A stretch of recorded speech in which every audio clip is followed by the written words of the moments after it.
Les loups comme guides des âmes. Chapitre 1er. Ombre autour du feu. Le vent soufflait sur l'herbe sèche des plaines, et on aurait dit que la terre elle-même murmurait des chansons oubliées. La nuit tomba rapidement, recouvrant le ciel d'un voile sombre, et seules les lumières des feux scintillaient au cœur du campement. Les anciens rassemblèrent d'ailleurs les jeunes autour du feu pour leur raconter l'histoire des loups, qui n'étaient pas de simples bêtes, mais les gardiens du passage vers le monde des esprits. Aimez et abonnez-vous à la chaîne. Ces mots résonnaient comme un rappel que les légendes ne sont pas un divertissement, mais un héritage à garder dans son cœur. Les gens s'assirent en cercle, et chacun sentait le regard froid de la nuit, comme si elle-même écoutait pour vérifier si l'on se souvenait de ses chemins secrets. Le chaman Tokai, aux cheveux blancs et au visage ridé, leva dans sa main un hochet en os. Un son sec se fit entendre, et le feu dans le feu de camp sembla s'abaisser, sentant le souffle d'autres mondes. L'apparition des loups. Le chaman commença. Quand un homme meurt, il emprunte un sentier qui emporte son esprit loin derrière les montagnes.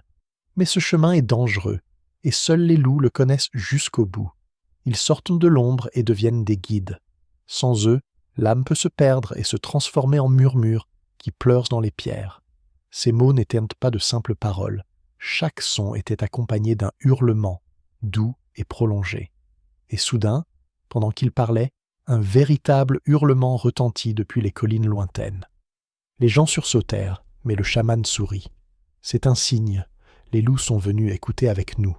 Et en effet, des yeux brillèrent dans l'obscurité, deux par deux, comme des étincelles sur une robe noire. Les loups se tenaient à la lisière de la lumière du feu, sans s'approcher, mais sans s'éloigner non plus. Rite commémoratif.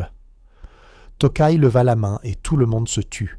Il jeta un fagot d'herbe sèche dans le feu et une fumée épaisse et âcre s'éleva en volute vers le ciel. Dans cette fumée apparurent des images, des chasseurs dansant près de la rivière, des femmes chantant au-dessus d'un berceau, des vieillards regardant le feu. Tout cela était la mémoire de la tribu, accumulée au fil des ans. « Les loups ne se nourrissent pas de viande cette nuit, dit le chaman. Ils se nourrissent de nos souvenirs. Ce ne sont pas les corps qu'ils veulent, mais les chants qui guident les âmes. » L'un des loups s'approcha, et sa fourrure brilla d'un éclat argenté à la lueur du feu. Ses yeux n'étaient pas ceux d'un animal, ils reflétèrent le ciel et les étoiles.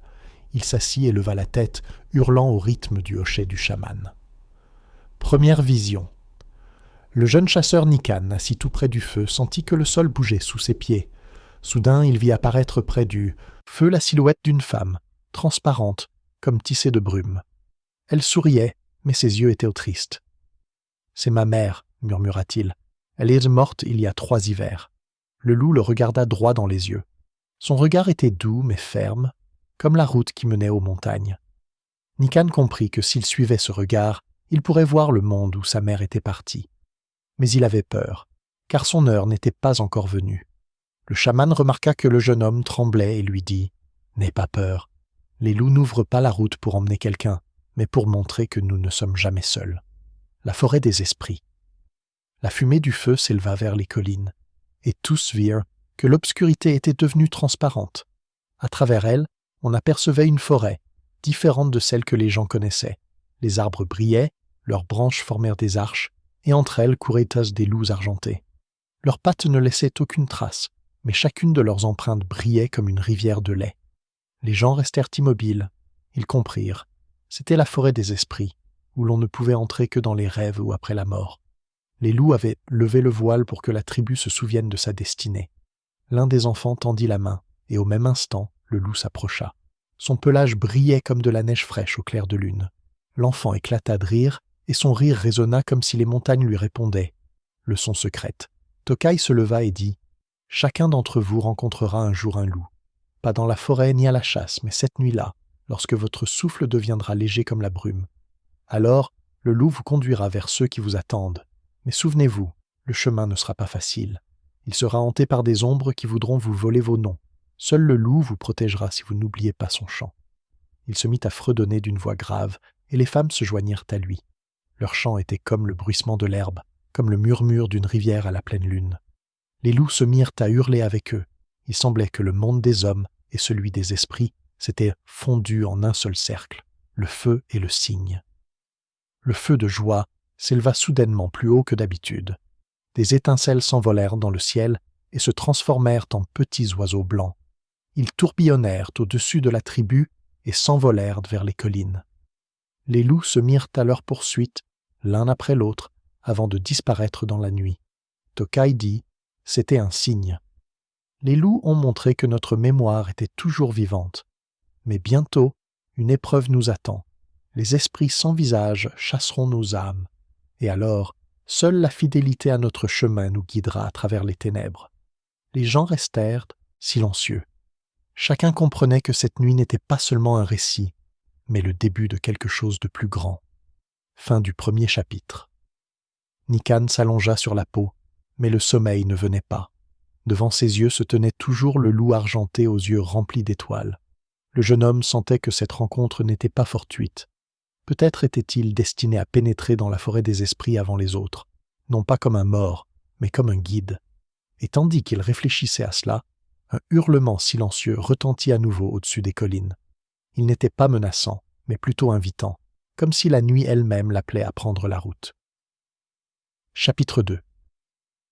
Le premier sentier de lumière laiteuse. Le matin était sec et limpide, comme si on l'avait lavé à l'eau froide d'une source de montagne. Les feux couvaient encore, et une fine fumée s'élevait au-dessus d'eux, non pas grise, mais bleuâtre, avec une odeur âcre de genévrier. Dans le camp, les gens parlaient à voix basse, comme s'ils avaient peur d'effrayer ce qui restait de la nuit précédente.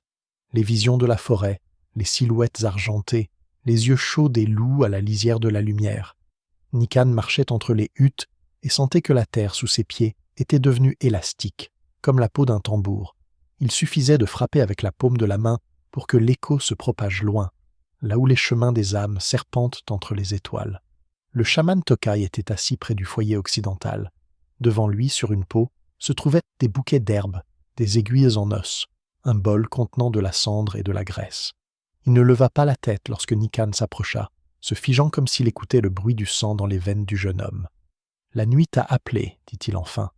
Le hurlement n'était pas pour tout le monde. Les loups ont choisi leur guide. Es-tu prêt à suivre le chemin que prennent habituellement les morts, mais à revenir vivant ? Je suis prêt, répondit Nikan d'une voix ferme. Alors nous cacherons ton corps près du feu et nous guiderons ton esprit sur le sentier de la lumière laiteuse. Si tu reviens, tu nous diras qui tu auras rencontré. Si tu ne reviens pas, les loups t'achèveront et ta mère reconnaîtra tes pas au bruit des pierres. » Marques et fumées Tokay mélangea de la cendre avec de la graisse et traça 4 fines lignes sur la poitrine de Nikana, une pour chaque point cardinal. Au centre, il traça une 5e ligne, courte comme un souffle. « Ce sont des traces de pattes de loup. Elles ne sont pas là pour faire joli. Elles te permettront de revenir si tu te perds. Les femmes ont tissé un fin fil à partir de cheveux et d'herbes odorantes, comme les prairies en été. Elles l'ont enroulé autour du poignet du jeune homme. 3 petits os étaient suspendus au fil et tintaient à peine. Le « sont des os, c'est la mémoire », expliqua le chaman. Sans mémoire, le chemin s'effrite comme du sable mouillé. Il jeta du genévrier, de la sauge et de l'absinthe dans le feu. La fumée s'éleva en une colonne régulière et se dispersa en cercles, comme sur l'eau. Sans toucher le sol, les cercles s'éloignèrent vers les collines. Tokay posa sa main sur la tête de Nikan, leva de l'autre main un hochet en os et le frappa au rythme de sa respiration. Long, court, court, long. Nikan s'allongea sur la peau près du feu et ferma les yeux. La terre sous lui devint chaude, comme le dos d'un grand animal. Il entendit une note grave, puis une seconde, légèrement plus aiguë, et entre les deux, une pause aussi claire que l'espace entre 2 côtes. « Va, dit Tokay, mais ne pars pas seul. Trouve celui dont les yeux gardent les étoiles. » Entrer dans la forêt des esprits. L'obscurité n'était pas tombée. Elle s'était simplement éclaircie. Entre les volutes de fumée, une clairière apparut, ni porte ni arche, mais une longue ombre claire, comme la trace d'un nuage épars sur la neige. Nikan fit un pas, et l'air épais du campement fit place à un froid qui sentait l'écorce de conifères et la pierre humide. Devant lui se dressait la forêt des esprits, des arbres dont les troncs brillaient de l'intérieur, entrelacés de branches formant de hautes voûtes. Dans l'herbe, des gouttes scintillaient comme de minuscules lunes. Au loin, une rivière coulait, non pas d'eau, mais d'une lumière blanche et laiteuse, aussi silencieuse que le souffle d'un bébé. À la lisière de la forêt, un loup attendait. Son pelage brillait d'un éclat argenté, et ses yeux n'étaient pas jaunes, mais sombres, avec une lueur profonde dans laquelle on pouvait distinguer une multitude de petites étoiles. Il ne grogna pas et ne hurla pas, il se contenta de regarder. Et ce regard était comme un pas, tendu comme un pont. « Je t'entends, » dit Nikan sans bouger les lèvres. « Comment t'appelles-tu » Le loup cligna lentement des yeux. En réponse, un mot surgit dans la poitrine de Nikan. Pas humain, mais compréhensible. Sentier du Nord. Ce n'était pas ainsi que l'on appelait les animaux dans sa tribu, mais ce nom lui semblait aussi naturel que le poids d'une pierre dans sa paume. « Tu nous y conduis » demanda le jeune homme. Le loup se retourna et s'avança dans l'herbe sombre, doucement, sans laisser de traces. Nikan le suivit, et l'herbe ne s'aplatissait pas sous ses pieds. Son corps était resté près du feu, et ici, il n'était plus un poids, mais un souffle. Le passage des eaux. Le premier obstacle était un gouffre, non pas sombre, mais lumineux, comme si le ciel s'y reflétait. Un pont de tête était jeté par-dessus, une longue chaîne de vertèbres reliées entre elles par des tendons de lumière. Sous le pont, des voix murmuraient, comme murmurent les pierres longtemps caressées par l'eau. « Ne regarde pas en bas, » dit la voix du loup dans ma poitrine. « En bas, il y a quelque chose que tu ne peux pas supporter maintenant. » Nikan fit un pas, puis un deuxième, puis un troisième. Ses vertèbres bougeaient comme un poisson vivant pris dans un filet. Au milieu du pont, un murmure se fit entendre, familier, doux, douloureux. « Mon fils !» Sa mère, celle qui était venue près du feu. Il leva la tête pour chercher son visage en contrebas et sentit aussitôt le pont s'affiner comme un fil. Il s'immobilisa, se souvint du rythme du cliquetis et fit un pas sans regarder dans le vide. Une voix s'agita, mais s'éteignit, non pas avec ressentiment, mais comme avec un sourire. « C'est bien. » Le loup se tenait à l'autre bout. Ses yeux approuvaient en silence les champs de miroirs. Plus loin s'étendait une plaine jonchée d'éclats de pierre. Chacun reflétait l'image de Nikan, mais chaque fois différente. Tantôt il était un vieil homme appuyé sur un lourd bâton, tantôt un garçon armé d'un arc en bois, tantôt un chasseur étranger au regard avide. Un éclat le montrait comme un guerrier revenant d'une guerre lointaine, avec des plumes étrangères dans les cheveux.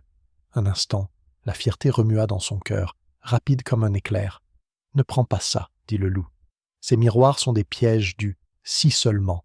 Ils collent à la peau et boivent tes pas. » Nikan se détourna, et les pierres devinrent troubles, comme de l'eau dans laquelle on aurait jeté une poignée de cendres. Il traversa le champ sans retenir un seul reflet, la rivière de l'oubli. Une rivière blanche et tranquille barrait la route. À sa surface flottaient des noms, tels des feuilles mortes. Certains étaient clairs et lourds, d'autres pâles, à peine discernables. Le courant emportait lentement ces feuilles. Là où l'eau formait des tourbillons, les plus fines disparaissaient, se transformaient en bulles et éclataient sans un bruit. « Ici périssent ceux qui ne retiennent pas leur nom, » dit le loup. « Mais il existe un passage où tu n'es pas mort. » « Quel passage ? Lequel ? » ?»« Le nœud. » Nikan retira le fil d'herbe de son poignet et tâtonna pour trouver les os. Ses doigts formèrent d'eux-mêmes un nœud, un long, un court, un court, un long. Il porta les nœuds à ses lèvres, souffla le nom, pas fort mais distinctement, et toucha la surface. L'eau sous le nœud devint dense comme la peau d'un tambour. Il formait un étroit passage. Il posa les pieds et traversa. Au milieu, il sentit le courant le tirer vers le côté, comme si une main étrangère le poussait vers le tourbillon. Nikan ajouta au nœud un rire invisible, chaud, comme celui que les coyotes ont dans les yeux. Le passage se renforça et il posa le pied sur la rive. « Tu as mémorisé le rythme » remarqua le loup. « Bien, c'est le rythme de ceux qui passent vivants, 3 voix et un seul choix. » Un vent se leva dans la forêt. Il apportait une odeur d'herbe sèche, de feu de camp et de sang. 3 ombres sortirent de sous les racines. Ni animaux ni humains, des silhouettes sombres sans visage. Chacune murmura d'une seule voix. « Prends-moi et je te donnerai la force, » disait le premier. « Je suis la fureur. »« Prends-moi et je te donnerai la légèreté, » murmura le second. « Je suis l'oubli. »« Prends-moi et je te donnerai le silence, » disait le troisième. « Je suis la peur. » Le loup restait silencieux. Ce n'était pas son choix. Nikan écouta sa respiration. Longue, courte, courte, longue, et comprit. La rage détruit, l'oubli emporte, la peur enveloppe. Mais chacune a un os qu'on peut retirer. Il fit un pas vers la peur et dit doucement « Allons-y, mais seulement comme un manteau pour un bébé par une nuit froide, pas plus. » L'ombre s'agita et se transforma en une fine cape, non pas noire, mais grise comme la neige fraîche. Il la jeta sur ses épaules et son dos cessa de frissonner. Le loup secoua la tête. « Tu ne l'as pas chassé, tu l'as apprivoisé. C'est plus précieux. » Le chasseur perdu. Un homme était assis dans une clairière, les épaules larges, la tête baissée. À côté de lui gisait une lance rouillée par le sommeil. Son ombre tournait en rond, comme si elle cherchait une porte. « Isha, » dit le loup, « il s'est blessé à la chasse. Il ne se souvient plus du chemin. » Nikan s'assit en face de lui. « Comment tu t'appelles » L'homme leva les yeux qui étaient vides. « Je suis celui qui chassait l'antilope. Et maintenant, je ne suis plus personne. » Nikan sortit un autre fil fin de la tige d'herbe, arracha une mèche de ses propres cheveux, les assembla, respira dessus jusqu'à sentir leur chaleur, puis fit un petit nœud. Il le déposa dans la paume d'Iché. « Garde-le jusqu'à ce que tu trouves ton son. Ne le lâche pas, même s'il devient chaud. » Les doigts de l'homme se refermèrent. Son regard n'était plus vide. Une petite étincelle apparut dans ses yeux. « Isha, souffla-t-il. Isha. »« Suis le loup, dit Nikan, je ne suis pas encore prêt. » Le loup se lécha les babines, comme le font les animaux quand ils sont contents. L'un de ses doubles argentés sortit de l'ombre, plus jeune, plus léger, et entraîna Isha sur le sentier de lumière laiteuse qui s'éloignait. Les marches du vent. Plus loin se dressait une tour, non pas en pierre, mais faite d'air. Le vent s'entremêlait en spirale, et le long de cette spirale s'élevait une nuée d'oiseaux noirs. Leurs yeux témoignaient comme des aiguilles. Ils piquaient, essayant d'arracher des épaules de Nikan la légère cape grise de la peur, celle-là même qu'il avait apprivoisée, et avec elle son nom. « Chante-les, dit le loup, mais pas avec tes mains. » Nikan posa sa main sur sa poitrine, trouva la deuxième note, fine, comme un cheveu, et la laissa sortir. Ce n'était ni un cri ni un sifflement, mais un demi-cri, court et régulier. Les oiseaux s'arrêtèrent un instant, comme si l'air s'était densifié. Le loup leva la tête et ajouta sa note, plus grave, plus ample. Le vent changea de direction et la spirale se transforma en escalier. Nikan le gravit sans regarder en bas. Au sommet de l'escalier, il n'y avait rien, seulement l'odeur de la pluie. « Souviens-toi de ce demi-cri, dit le loup. C'est ainsi qu'on appelle ceux qui ne sont pas encore partis, mais qui ne sont déjà plus là. » Retour sur la ligne. La forêt commençait à s'éclaircir. Entre les troncs, on apercevait les braises du feu. Les visages des amis flottaient au loin, légèrement déformés comme à travers l'eau. Le loup s'arrêta. « Tu n'iras pas plus loin, pas pour l'instant. Tu reviendras pour raconter ce que tu as vu. Et ensuite, nous t'appellerons à nouveau, non pas pour te regarder, mais pour agir. » Pourquoi faire ? Pour le fil. Quelqu'un va sortir trop tôt. Il a besoin de quelqu'un à ses côtés. Nikan acquiesça. Il comprit que l'épreuve ne consistait pas à aller jusqu'au bout, mais à revenir avec une suture qui sauverait la vie de quelqu'un. Il trouva le nœud sur son poignet avec ses doigts, chaud comme un petit animal, et s'avança dans la fumée, le corps près du feu. Tout autour, il y avait la voix de Tokaya, le bruissement familier de l'herbe sèche, le crépitement des bûches. Nikan ouvrit les yeux. La peau près du foyer était chaude, ses cils étaient recouverts d'un léger givre, non pas dû au froid, mais au voyage. Le fil autour de son poignet était devenu plus court de l'épaisseur d'un os. Sur sa poitrine, 4 lignes brillaient, comme des traces de pattes encore humides. « Tu as vu ?» demanda le chaman. « J'ai vu un pont fait d'os, un champ de miroirs, où vivent les si seulement, une rivière où coulent les noms, une tour de vent et d'oiseaux aiguilles, et un loup aux yeux comme des étoiles. Il s'est appelé lui-même la Voix du Nord. » Les anciens écoutaient sans l'interrompre. Les femmes posèrent d'à côté une pierre plate avec des galettes sans sel. Personne ne mangeait. Tant que l'histoire n'était pas terminée, la nourriture était considérée comme insipide. « Tu as apporté le nœud, » dit l'une des vieilles femmes en désignant son poignet. « Il se resserrera si tu oublies de respirer régulièrement. N'oublie pas. » Tokai regarda vers le sud du campement. Une femme pleurait. Ses sanglots n'étaient pas forts, mais aigus. Ils déchiraient l'air comme un os enfoncé dans la peau. « Ça a commencé, » dit le chaman. « Le petit est né avec une respiration difficile. Il pourrait mourir avant d'avoir pu dire son nom. Il faut un guide à ses côtés. » Nikan se leva. La peur sur ses épaules s'alourdit légèrement, comme un manteau lorsqu'on sort dans le vent. Il ajusta le fil, entendit le tintement des os à son poignet et se dirigea vers la hutte sud. Tu n'es pas seul, lui dit Tokai dans le dos. Le loup arrive par la gauche, là où tu ne le vois pas.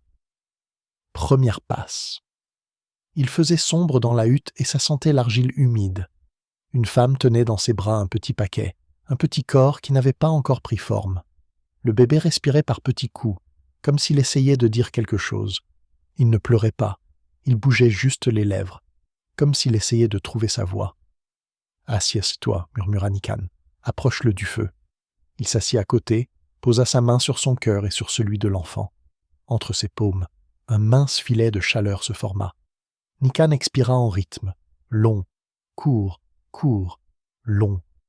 Et il laissa tranquillement s'élever le demi-voile, celui-là même qui retient les oiseaux. Le vent dans les fissures se calma, le feu cessa de crépiter.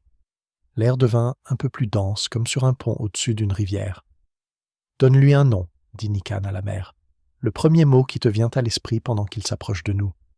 Que ce soit un pont. » La femme murmura un nom, simple comme un grain. Nikan fit un petit nœud sur son fil et le posa sur la poitrine minuscule du bébé. Celui-ci sursauta comme un poisson qui vient de toucher l'eau et prit pour la première fois une grande bouffée d'air. Un instant plus tard, l'air ressortit sous forme de son. Faible, mais c'était bien lui. À l'extérieur, derrière la paroi de la hutte, un bref hurlement retentit, puis s'éteignit aussitôt. La voix du Nord se trouvait à la frontière de la lumière. « J'ai accepté, dit le loup dans le silence, mais je ne l'ai pas pris. » Signe dans le ciel. Le soir, le ciel était traversé d'un fil pâle de lumière laiteuse, comme si quelqu'un avait tendu un nouveau sentier. Les anciens regardaient cette bande et disaient que cela arrivait quand quelqu'un apparaissait dans la tribu, qui allait entre deux mondes. Ni chaman, ni guerrier, mais un Shagnaftrek, celui qui va vers celui qui s'en va et ramène son regard sur la terre. Tokai jeta de l'absinthe dans le feu, répandit des miettes de pain autour pour les esprits, et le bruit qui venait habituellement du canyon avant la nuit s'éloigna un instant. « Aujourd'hui, tu n'es ni mort, ni né, dit-il à Nikan. Aujourd'hui, tu es devenu un nœud. Un nœud de quoi? De 2 portes. Le jeune homme ne demanda pas lesquelles. Il le savait déjà. Une porte pour les humains et une porte pour les loups. Entre elles s'étirait désormais un fil ténu et 3 os teintaient, comme 3 rappels. Celui de la mémoire, celui de la peur qui peut se transformer en manteau, et celui du rire qui fait dévier les oiseaux aiguilles de leur trajectoire. Fin du 2e chapitre. La nuit, de légers nuages flottaient au-dessus des collines, tels des dos de loupe blancs. Au loin, un hurlement bref leur répondait. Nikan était allongé près du feu et sentait la terre respirer sous lui, comme une grande bête qui aurait laissé un homme se coucher sur sa poitrine. Demain, il se rendrait sur la crête orientale. Tokai lui avait demandé d'admirer le lever du soleil depuis l'endroit où le sentier de lumière laiteuse touchait la pierre. Là, les loups laissaient des signes pour ceux qui voyageaient entre les mondes. 3 griffures et un point. Il ferma les yeux, mais pas pour dormir, pour garder le rythme. Long, court, court, long. Entre eux, une pause. Et dans cette pause, la voix du Nord. La prochaine fois, nous t'emmènerons plus loin. Là-bas, le pont d'os est plus fin. Les miroirs rinent et la rivière ne demande pas un nœud, mais un nom. Mais maintenant, tu sais comment respirer. Nikan fit un signe de tête à son interlocuteur invisible et ne remarqua pas que l'aube n'était pas encore levée, mais que le sentier brillait déjà à l'intérieur de lui. Chapitre 3. Le sentier du lait étoilé. Le matin, la tribu fut accueillie par un froid tranquille. Le ciel était clair et les étoiles brillaient encore, comme si elles n'étaient pas pressées de disparaître devant le soleil. Pour les Indiens, c'était un signe. Le monde des esprits s'était attardé à proximité, et la moindre erreur pouvait ouvrir une brèche d'où surgiraient des ombres affamées. Le chaman Tokai ne dormait pas. Assis près de la crête orientale, il dessinait des lignes sur la pierre avec de la cendre. Ces lignes n'étaient pas des motifs. Elles devenaient des portes si l'on regardait non pas avec les yeux, mais avec le cœur. Nikan s'approche de lui. Le jeune homme était fatigué par les visions nocturnes, mais son regard était déterminé. Il sentait que l'épreuve ne faisait que commencer.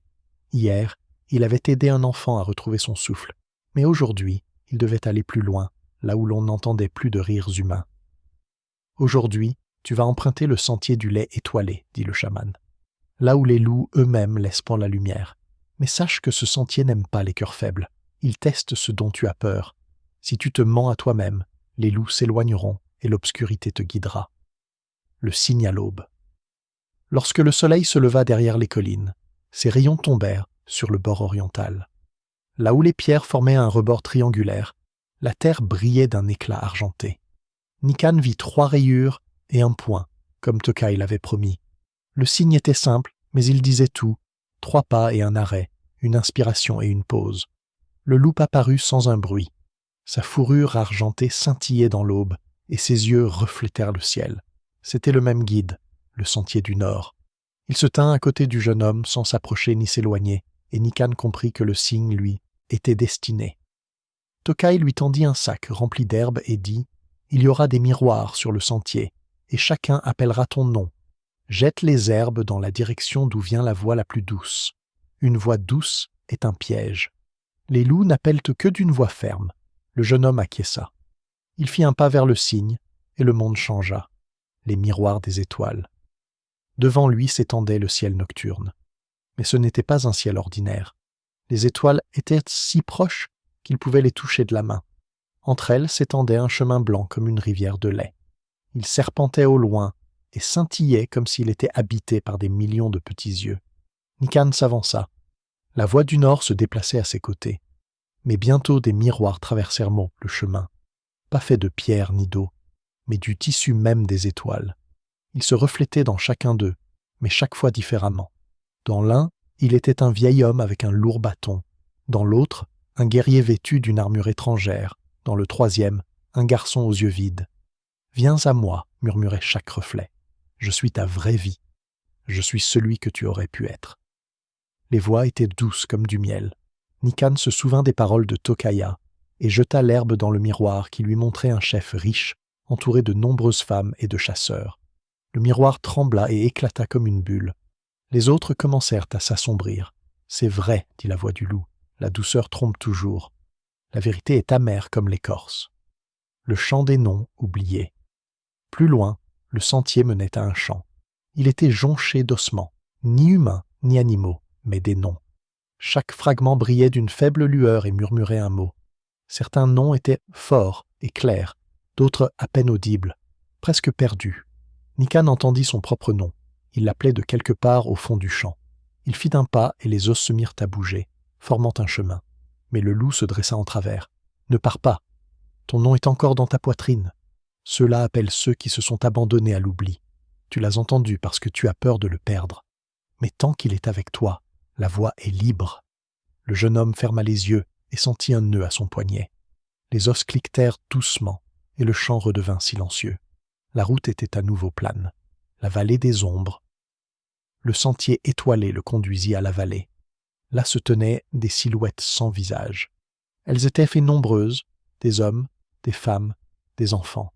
Elles se déplaçaient lentement, comme dans un rêve, et chacune tendait les mains vers le jeune homme. Leurs doigts étaient froids comme de l'eau. « Ce sont ceux qui ont perdu leur guide, dit le loup. Leurs âmes sont coincées entre les mondes. Si tu les touches, ils s'accrocheront à toi et tu devras tous les porter. » Nikan s'immobilisa. Parmi les ombres, il aperçut une silhouette familière, celle de son oncle, décédé plusieurs hivers auparavant.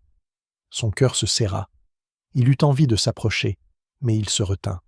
À la place, il posa sa main sur sa poitrine et expira doucement en suivant un rythme. Long, court, court, long. Les ombres reculèrent, comme si ce rythme leur rappelait le chemin, et certaines figures se dissipèrent dans l'air. Mais son oncle resta. Ses yeux brillèrent un instant et il murmura « Quand ton heure viendra, je te retrouverai près de la rivière. Va !» Nikan hocha la tête et continua son chemin, l'épreuve de la peur. Le ciel s'assombrit. Un hurlement retentit au loin. Mais ce n'était pas le hurlement des loups, c'était un cri perçant dépourvu d'âme. Une nuée d'oiseaux surgit de l'obscurité. Leurs ailes étaient faites de fumée noire et leurs yeux brillaient d'une lueur blanche. Ils se jetèrent sur le jeune homme, essayant de le faire tomber du sentier. Nikan se couvrit le visage de ses mains, mais se souvint alors de la cape de peur qu'il avait apprivoisée dans son rêve. Elle se posa d'elle-même sur ses épaules, et les oiseaux s'envolèrent, incapables de percer le voile. Il leva la tête et poussa un demi-hurlement, celui qu'il avait appris auprès de la voix du Nord. Les oiseaux s'immobilisèrent, désorientés, et se dispersèrent en une pluie de cendres. Le loup le regarda d'un air approbateur. « Tu n'as pas chassé la peur, tu en as fait ton compagnon. C'est ça, le pouvoir d'un guide. » Révélation au bord de la rivière. Ils arrivèrent bientôt à la rivière. Mais ce n'était pas la rivière de l'oubli que Nikan avait vue auparavant. Cette rivière était claire comme de l'argent fondu. Des âmes la parcouraient, légères et transparentes, mais chacune portait dans ses mains une pierre lumineuse. « Ce sont leurs noms, dit le loup. Ils passent avec leurs noms, car nous les avons guidés. » Nikan vit que certaines pierres tombèrent dans l'eau et se dissolvaient. Les âmes qui les avaient perdues s'arrêtaient et se mettaient à crier sans un son. Alors les loups apparaissaient, ramassaient la pierre et la rendaient à son propriétaire. « Tu comprends maintenant ?» demanda le guide. « Les loups ne chassent pas pour la chair. Nous chassons pour la mémoire. Sans elle, même l'esprit devient vide. » Le dernier pas. Le sentier les conduisit à un rocher. Une marque y était gravée, un cercle divisé en 4 parties. Au centre du cercle brûlait un feu blanc. Le loup s'arrêta. « Tu ne peux pas aller plus loin. Cet endroit est réservé à ceux qui ont déjà rendu leur dernier souffle. Tu es encore en vie. Mais souviens-toi, le cercle est une porte. Quand ton heure viendra, elle s'ouvrira pour toi. » Nikan acquiesça. Il se sentait fatigué mais aussi fort. Ses jambes tremblaient, mais son cœur battait, régulièrement. « Tu as fait 3 pas et tu t'es arrêté, dit le loup. C'était ton signe. Maintenant, retourne d'où tu viens. Les tiens t'attendent. » Retour. Le monde s'assombrit, puis il entendit à nouveau le crépitement du feu. Il ouvrit les yeux et vit les visages de ses compagnons. Les femmes le regardaient, les hommes se tenaient debout, tendus, et les enfants se pressaient contre eux. « Il est revenu, dit le chaman. Cela signifie que les loups l'ont reconnu. » Nikan s'assit. Les os de son poignet cliquetaient, et l'un des nœuds était devenu plus serré qu'auparavant. Il savait que c'était le signe que son nom lui appartenait toujours. « J'ai vu le chant des noms oubliés, dit-il. J'ai vu les âmes près de la rivière. Les loups ramassent des pierres pour que personne ne disparaisse. Ce ne sont pas des bêtes, ce sont des gardiens. » Les gens écoutaient, et leurs yeux se remplirent de soulagement. Mais Tokai fronça les sourcils. « Ce n'est que le début. Maintenant, les ténèbres vont te rechercher. Elles savent que tu es le guide. Elles t'appelleront par ton doux nom.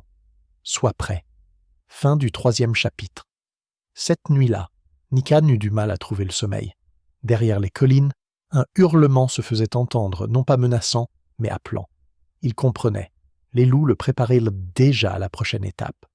Mais en même temps que ce son, une inquiétude s'installa dans son cœur. Si les loups étaient les gardiens, alors qui chassait les âmes qui ne les avaient pas trouvées? Qui appelait d'une voix douce depuis les miroirs? Il n'avait pas encore de réponse, mais il savait qu'il allait bientôt le découvrir. Chapitre 4. Ceux qui volent les noms. La nuit tomba rapidement sur la plaine, comme si quelqu'un avait tiré le rideau du ciel. Le feu au centre du camp crépitait, éclairant les visages des gens rassemblés en cercle serré. Le silence était lourd. Même les enfants se taisaient, sentant que les anciens attendaient quelque chose. Le chaman Tokai était assis en face de Nikan, ses yeux reflétèrent le feu comme 2 vieux charbons. « Tu as emprunté le chemin du lait étoilé, dit-il doucement. Les loups t'ont reconnu. Mais s'il y a des gardiens, il y a aussi ceux qui veulent détruire le chemin. Ils volent les noms et vident les âmes de leur substance. Aujourd'hui, tu vas les rencontrer. Pas dans un rêve, mais dans la réalité. » Les gens se mirent à chuchoter.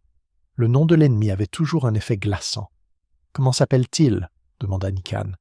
« Ils n'ont pas de nom, répondit le chaman. C'est pour cela qu'ils volent ceux des autres. » Le vent du canyon. La nuit était claire, mais à un moment donné, le vent a tourné.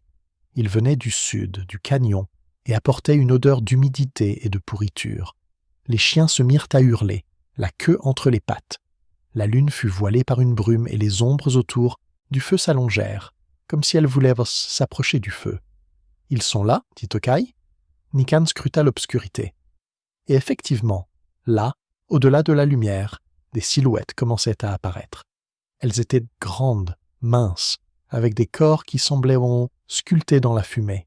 Leurs visages étaient de vide, comme des masques desséchés. Mais le plus effrayant, c'étaient les fils fins qui sortaient de leur bouche et qui s'enfonçaient dans l'obscurité, comme s'ils étaient attachés à des prisonniers invisibles. La première attaque. L'une des silhouettes s'avança vers le campement. Elle marchait lentement, mais à chaque pas, le feu s'éteignait et la respiration des gens devenait plus lourde. Une femme poussa un cri et s'effondra. Ses lèvres bougeaient, mais seule de la vapeur sortait de sa bouche. L'enfant à côté d'elle se mit à pleurer, puis s'interrompit brusquement, comme si le son avait été volé. « Il tire les noms !» cria l'un des chasseurs. Nikan se précipita en avant. Le nœud à son poignet tinta des os, et un loup argenté surgit de l'obscurité. Northern Trail se dressa entre le campement et l'étranger, son pelage brillant d'une lueur froide. Il grogna d'une voix grave et sourde qui fit trembler le sol. La silhouette s'arrêta, mais ne s'éloigna pas.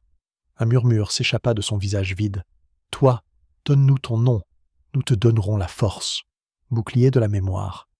Tokai jeta un bouquet d'herbes dans le feu. La fumée s'éleva et forma un cercle qui enferma la tribu à l'intérieur. Les silhouettes se mirent à siffler, comme si la fumée les brûlait. « Nikan !» cria le chaman. « Ton heure est venue, les loups peuvent te retenir, mais seul un homme peut te rendre ton nom. » Le jeune homme s'avança vers la femme allongée sur le sol. Son visage était vide, ses yeux troubles. Un fil s'étirait de ses lèvres vers une créature dans l'obscurité. Nikan saisit ce fil, qui lui brûla les doigts, mais il le retint. Il se souvint du rythme de la respiration. Long, court, court, long. Il expira et le nœud sur son poignet s'illumina. Les os cliquetèrent et le fil se rompit. La femme inspira brusquement, ses yeux se remplirent de lumière. La silhouette recula, son corps vacilla comme de la fumée dans un vent violent. Le loup bondit et l'obscurité se dissipa. Révélation du chaman. Lorsque le danger fut écarté, les gens se mirent à parler. Ils remercièrent Nikan, mais leur voix était plus empreinte de crainte que de joie. « Ce n'est que le début, dit Tokai. Ceux qui volent les noms reviennent chaque hiver. Mais maintenant, ils savent que nous avons un guide. Ils te traqueront. »« Pourquoi moi ?» demanda Nikan. « Parce que tes pas résonnent déjà dans les deux mondes. Tu as entendu les voix de la rivière, tu as vu le chant des noms oubliés. Pour eux, tu es une menace. » Le jeune homme baissa les yeux. Il ne se sentait pas comme un héros, mais il savait qu'il ne pouvait pas reculer. Vision près du feu. Plus tard, lorsque le camp s'était endormi, Nikan était assis près des braises. Le loup était couché à côté de lui, respirant calmement et régulièrement. Mais soudain, le feu vacilla et une vision apparut devant le jeune homme, une forêt, noire et dense, dans laquelle se trouvaient des centaines de silhouettes sans visage. Elles tendaient les mains vers lui, et sur chaque paume était écrit son nom avec du charbon. « Ils attendent, » dit le loup sans ouvrir les yeux. « Ils t'appellent dans leur forêt, mais tu n'iras pas seul, nous sommes là. » Nikan regarda son guide. Ses yeux reflétaient la lumière des braises et les étoiles scintillantes. Le jeune homme comprit qu'une épreuve encore plus difficile l'attendait. Mais désormais, il savait que toutes les ténèbres ne sont pas plus fortes que la lumière. La décision du matin. À l'aube, Tokai rassembla sa tribu. « Nous n'attendrons plus. Si les ténèbres viennent à nous, nous devons les affronter là où elles vivent. » Dans le canyon, les gens se regardèrent. Le canyon était un endroit où même les chasseurs n'osèrent pas s'aventurer. On y entendait des bruits étranges, et même l'herbe y poussait de travers. Mais personne ne contesta. « Allons-y, dit Nikan. Je dois voir ceux qui volent les noms, dans leur propre maison. » Le loup se leva. Ses yeux brillèrent. Son regard exprimait son accord. Fin du 4e chapitre. Le camp se prépara à partir. Les femmes prirent leurs enfants dans leurs bras. Les hommes s'armèrent de lances. Les anciens cueillirent des herbes pour les rituels. Nikan marchait en tête, sentant le poids du nœud à son poignet. Le vent souffla à nouveau depuis le canyon, mais cette fois, il n'était plus effrayant. Il appelait.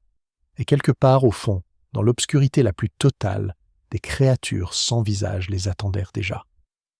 Chapitre 5. La maison sans visage. Le canyon accueillit la tribu dans un silence total. Ici, les oiseaux ne chantaient pas, l'herbe ne bougeait pas, même le vent soufflait lentement, comme un serpent lourd. Les parois rocheuses étaient hautes et leur surface était couverte de motifs qui ressemblaient à des traces de griffes ou d'os. Chaque pas résonnait comme si quelqu'un d'invisible écoutait leur arrivée. Nikan marchait en tête. Derrière lui, Tokai appuyait sur son co et les guerriers armés de lances. Les femmes et les enfants étaient restés au campement avec les gardes. Northern Trail marchait à côté. Son pelage brillait même dans l'ombre, et chacun y voyait un signe de soutien. Les esprits ne les avaient pas abandonnés.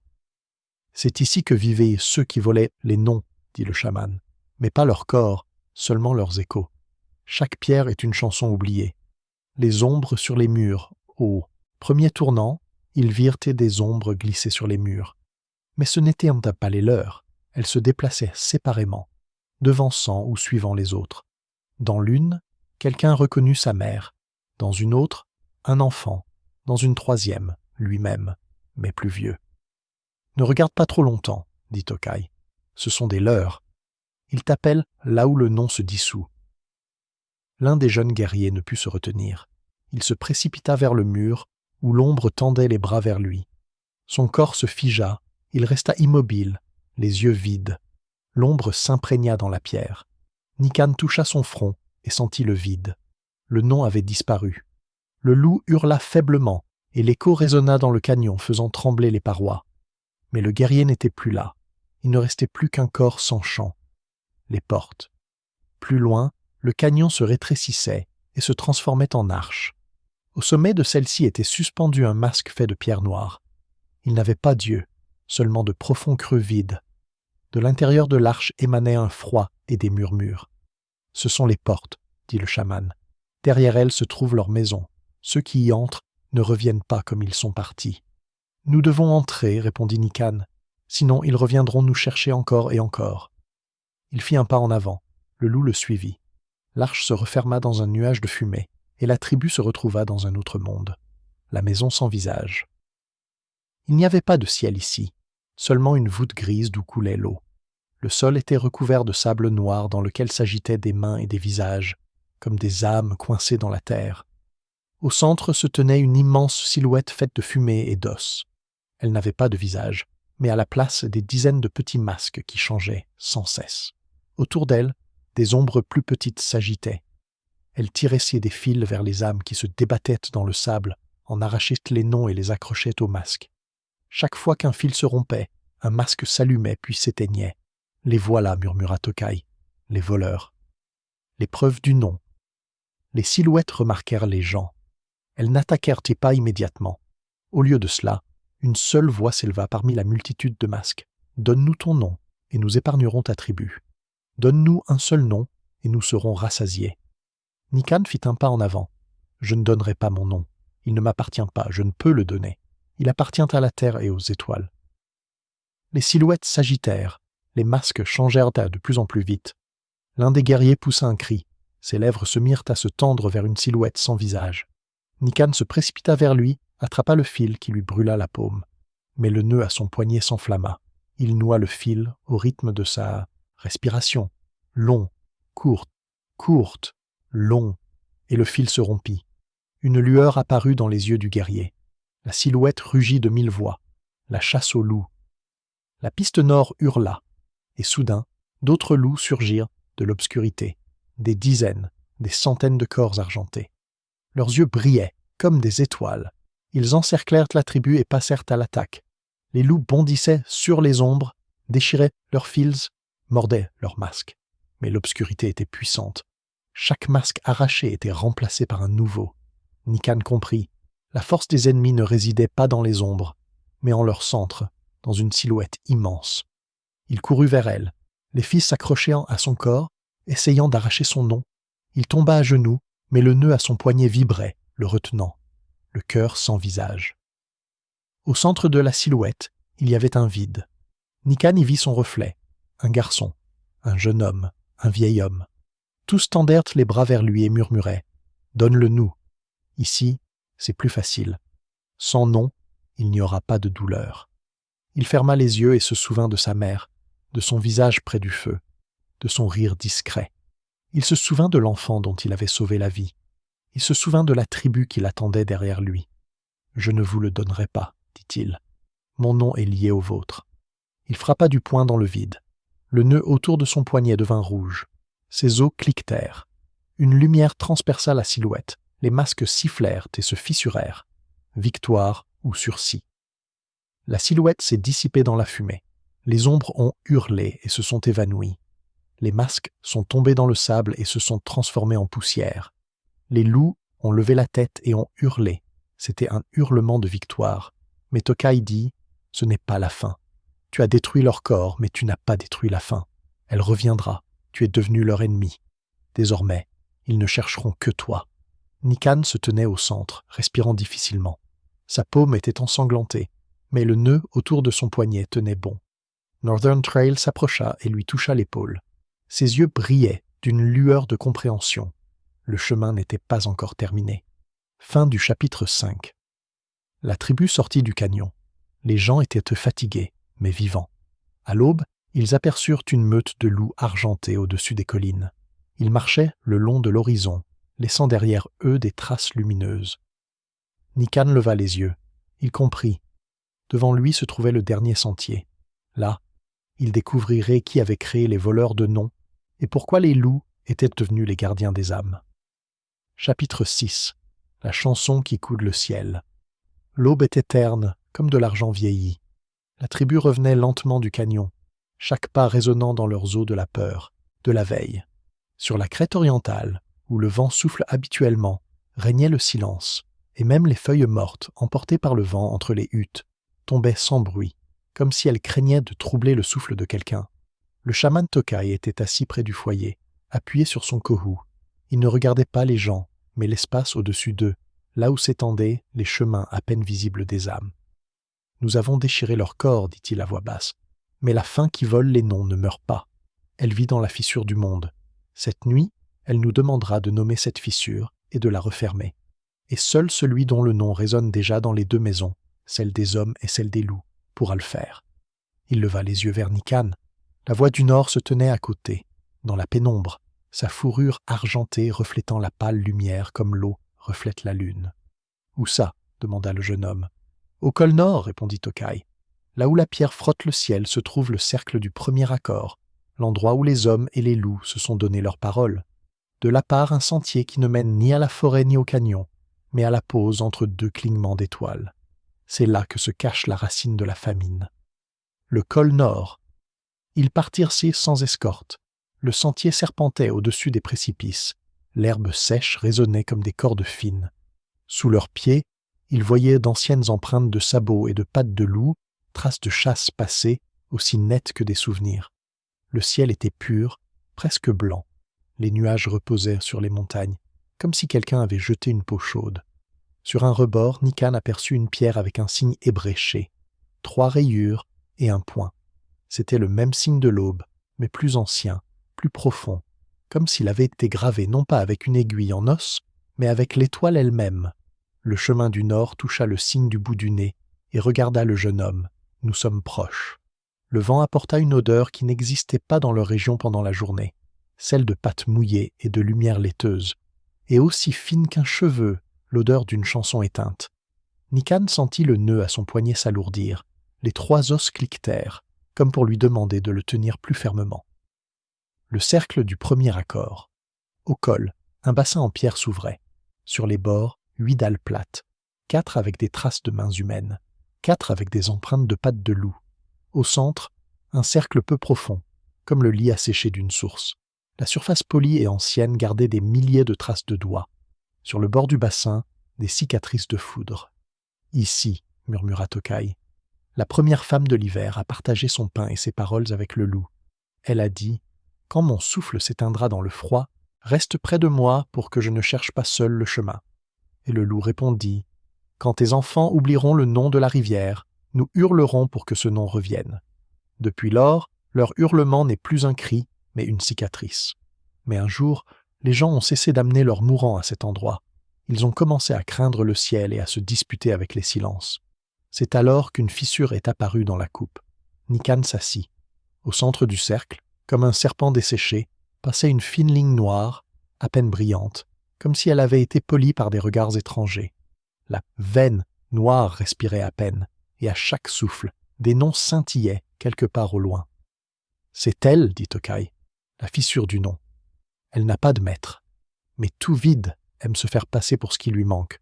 C'est pourquoi elle a beaucoup de voix et aucun visage. » Le sentier du nord leva la tête et poussa un cri court et régulier, la note même qui arrête les oiseaux aiguilles.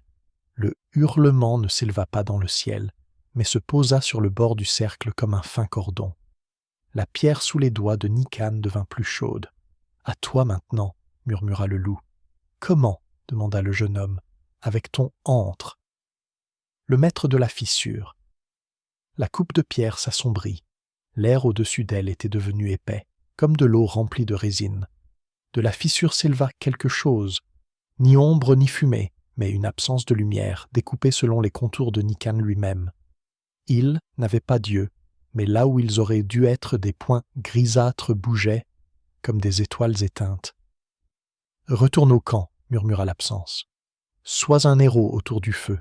Chante aux enfants l'histoire du pont d'os. Laisse-nous les noms des vieillards et des bébés, ceux qui partiront de toute façon. C'est un échange honnête. Toi, la vie des vivants, nous, le silence des fatigués. » La voix était douce comme du miel. Nikan entendit dans sa poitrine résonner une image douloureuse. Sa mère près du feu, sa main sur sa tête. Il serra le nœud autour de son poignet. Les os cliquetèrent et le son aigu revint. « Non, dit-il. Vous n'êtes ni le silence ni le repos. Vous êtes le vide entre les deux. Les noms ne sont pas faits pour être mangés.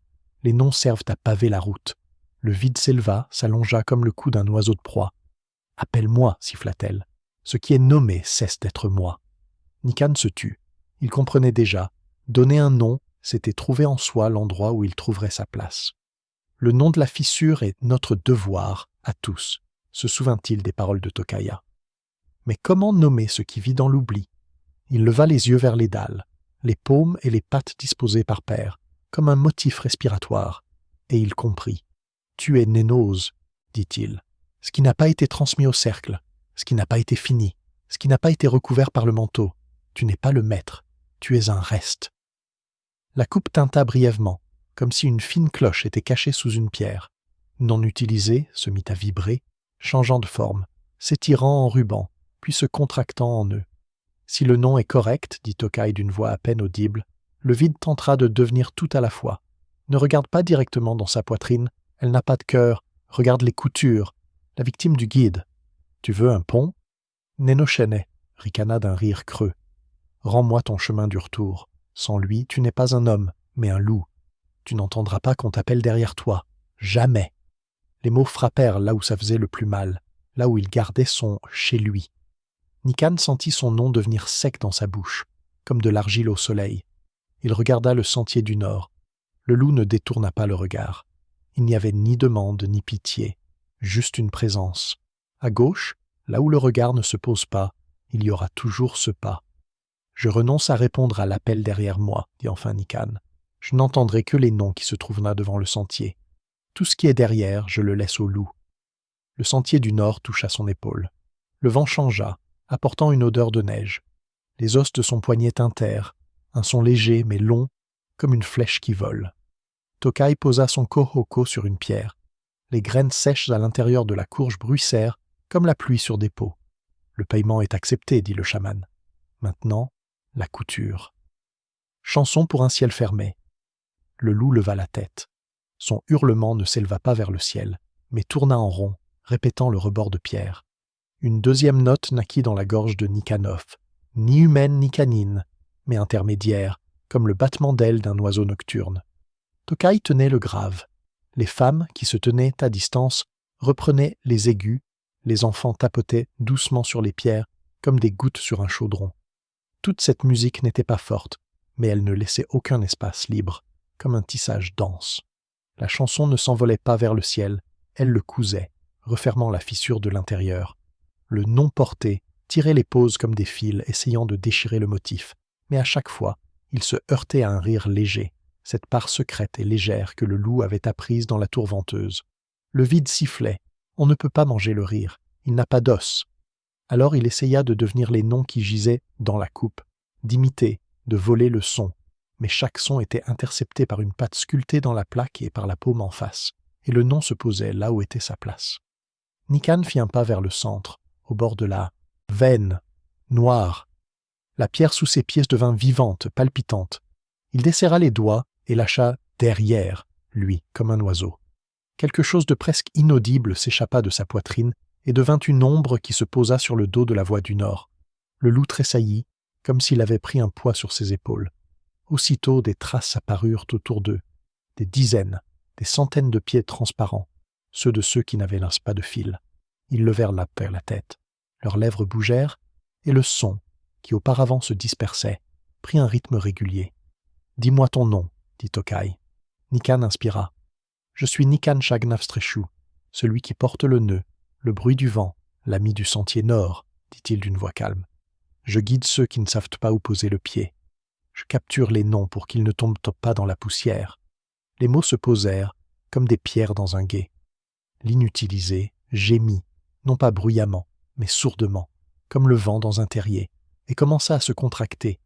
De ruban, il devint une boule, puis une pointe. Au centre de la coupe resta une perle de verre noir, froide comme la glace du matin. Tokai la recouvrit de sa paume, et un frisson parcourut la peau du chaman. « Ça suffit, dit-il. Nous n'avons pas tué la faim. Nous lui avons appris à rester en place. Maintenant, sa place est ici, et la chanson aussi. » L'ancien pacte.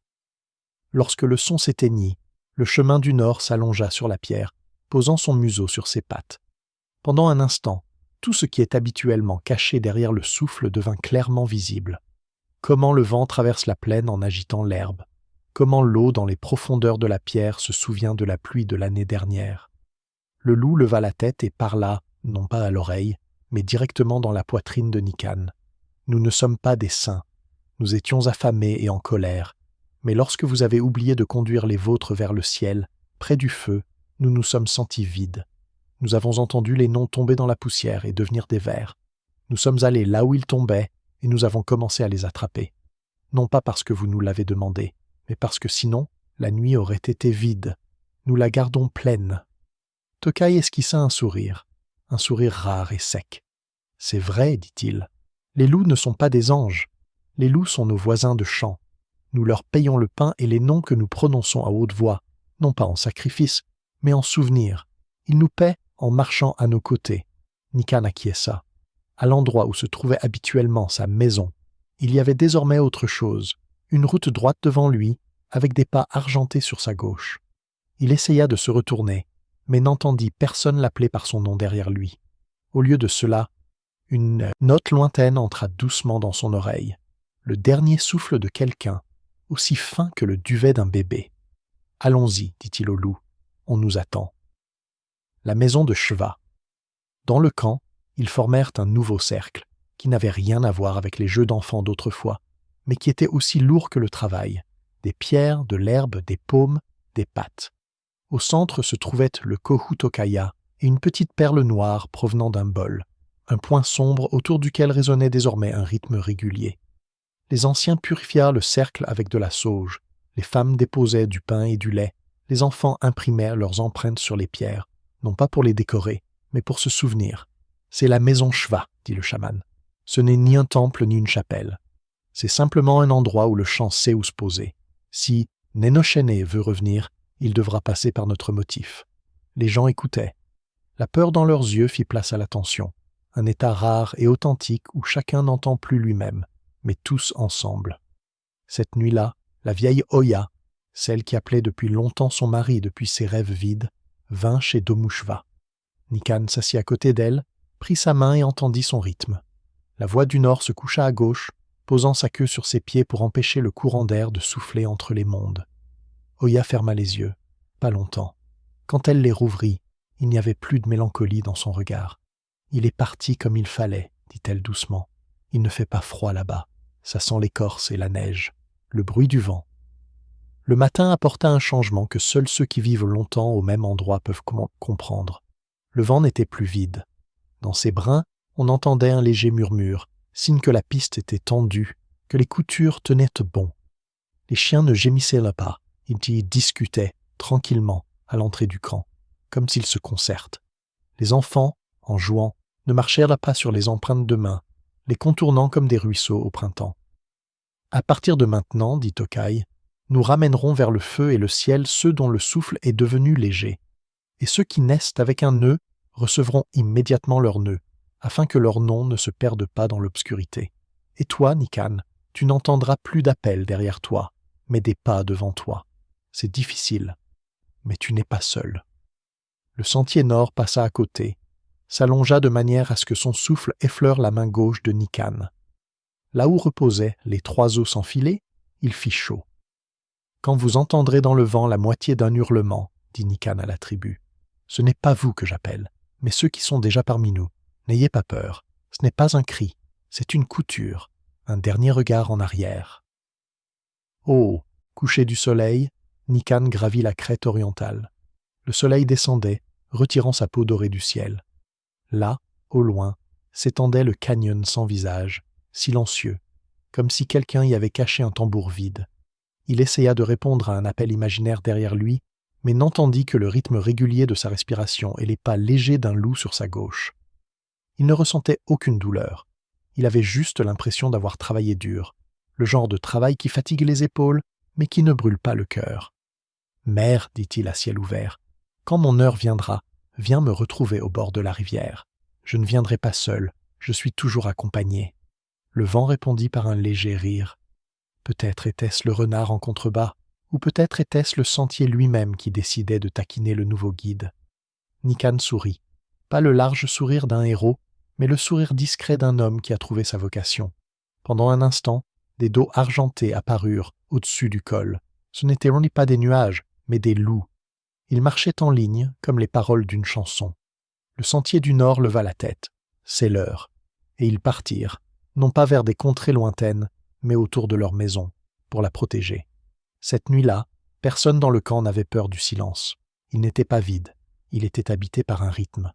La tribu s'endormit non pas comme des voyageurs fatigués, mais comme des gens qui ont un travail à accomplir et qui le comprennent.